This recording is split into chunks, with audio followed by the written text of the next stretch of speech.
Pak Justinus, tadi sudah disampaikan oleh Pak Derajat bahwa kalau kemudian tidak ditekan dulu isu utamanya berupa kesehatan dipaksakan untuk jalan bersama, pada akhirnya pain ada tapi juga tidak ada gain. Apa tanggapan Anda? Ya, kami sepakat dengan Pak Derajat Wibowo dalam hal ini, maka pemerintah mulai kuartal 3 ini kan membentuk Satgas, ada komite kebijakan, ada Satgas COVID yang diperkuat dengan struktur yang lebih besar dan lebih menjangkau banyak sektor, termasuk melibatkan pemerintah daerah lebih kuat, dan di sini fokusnya pada perubahan perilaku. Ini yang digagas oleh tim Pak Doni Monardo, melibatkan banyak lembaga swadaya masyarakat, komunitas, ormas, dan sebagainya. Alokasi anggaran pun juga diperkuat, termasuk bagaimana integrasi, koordinasi, kecepatan di kuartal 3 didorong betul. Bahkan pemerintah sudah mengalokasikan juga cadangan untuk vaksin, termasuk memastikan alkes APD tersedia. Ini dilakukan pemetaan betul-betul, bahkan fungsi puskesmas ini sekarang ditingkatkan. Supaya mereka juga bisa punya kemampuan belanja dan bisa menjaga ketersediaan APD. Bahkan ya Mbak Sofi, untuk tenaga kesehatan juga ditingkatkan insentifnya supaya mereka juga terdukung dan punya kekuatan yang lebih baik untuk menjaga endurance sampai ke akhir tahun ini. Oke, kalau dilihat dari penjelasannya Pak Justinus nampaknya memang sangat meyakinkan. Tapi sampai dengan minggu lalu Pak Presiden juga masih marah-marah. Penyerapan anggaran masih 20% dari yang dipersiapkan oleh pemerintah.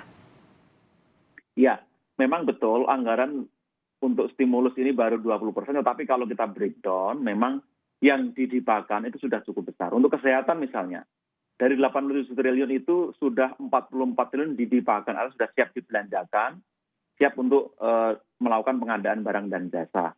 Selebihnya memang ada yang belum terserap, misalnya stimulus untuk korporasi, untuk BUMN memang belum terserap. Jadi total 20% itu ukuran dari stimulus 697 triliun. Ya. Tapi kalau kita breakdown memang sudah cukup besar, Mbak. Kesehatan, UKM itu sudah relatif lebih cepat dibanding 2 bulan lalu.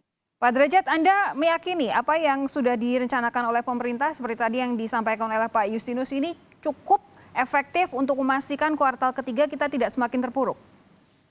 Saya ingin mengingatkan, dan Mas Justinus juga saya rasa tahu datanya ya, Mbak Ani juga saya rasa tahu datanya, itu peranan belanja pemerintah itu hanya 8,7% dari PDB.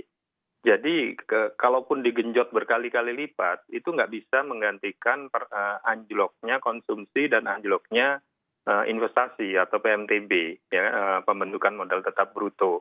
Sehingga kenapa kita harus betul-betul menangani COVID-nya, itu supaya orang mau bergerak, supaya orang confident untuk berjalan lagi, supaya orang confident untuk belanja. Maksudnya bukan hanya belanja konsumsi, tapi juga untuk belanja investasi. Sekarang orang mau investasi juga mikir kan. Ini yang jadi orang banyak bergerak karena PSBB kita nggak efektif. Tapi maaf, yang banyak bergerak ini memang kemampuan belinya itu tidak seperti orang yang sengaja menahan belanjanya. Ya, sementara yang menahan belanja ini justru biasanya yang lebih mempercepat dorongan ekonomi itu tadi ya? Ya, yang menahan belanja ini lebih mendorong ekonomi. Nah, kita harus bisa mengembalikan kepercayaan dari yang menahan belanja ini. Di samping tentu memang mengidentifikasi sektor-sektor yang bisa mendorong pertumbuhan. Ya. Pertanian sudah terbukti ya daya tahannya. Saya rasa Mas Justinus juga sudah mulai memperoleh datanya sekarang. Itu satu lagi komoditi itu nikel.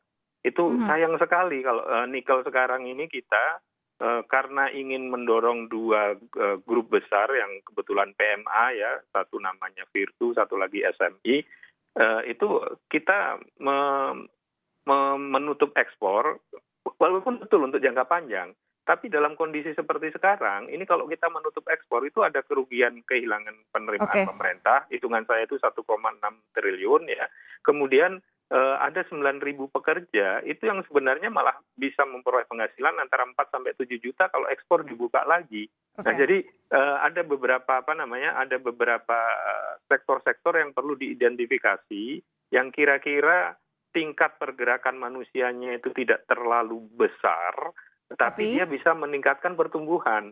Kalau transportasi memberi diskon untuk turis datang ke Bali itu kan memerlukan pergerakan manusia yang banyak. Orang dokter saja itu, anak saya kan juga calon dokter ya, terus kemudian ada Zoom meeting para dokter.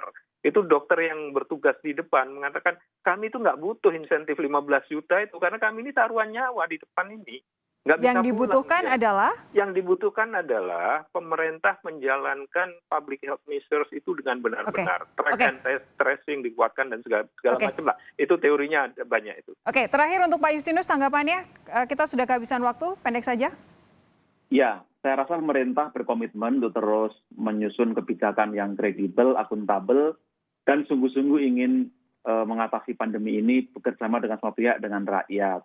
Mudah-mudahan dengan pembentukan Satgas, dengan alokasi anggaran yang lebih kuat, koordinasi yang makin bagus, kita bisa mengatasi pandemi dengan baik sebagai prasyarat pemulihan ekonomi. Kita semua sepakat, ini harus dilakukan bersama-sama, maka Pak Presiden mengatakan testing, tracing, dan treatment harus dilakukan serempak sehingga kita bisa segera keluar dari krisis pandemi ini. Dongkrak dulu jumlah tes PCR ya Pak Justinus, nitip itu kepada pemerintah. Itu yang sekarang sedang ditingkatkan alokasinya. Terima kasih Pak Justinus Prastowo, terima kasih Pak Derajat Wibowo sudah bergabung bersama kami di Sapa Indonesia Malam hari ini.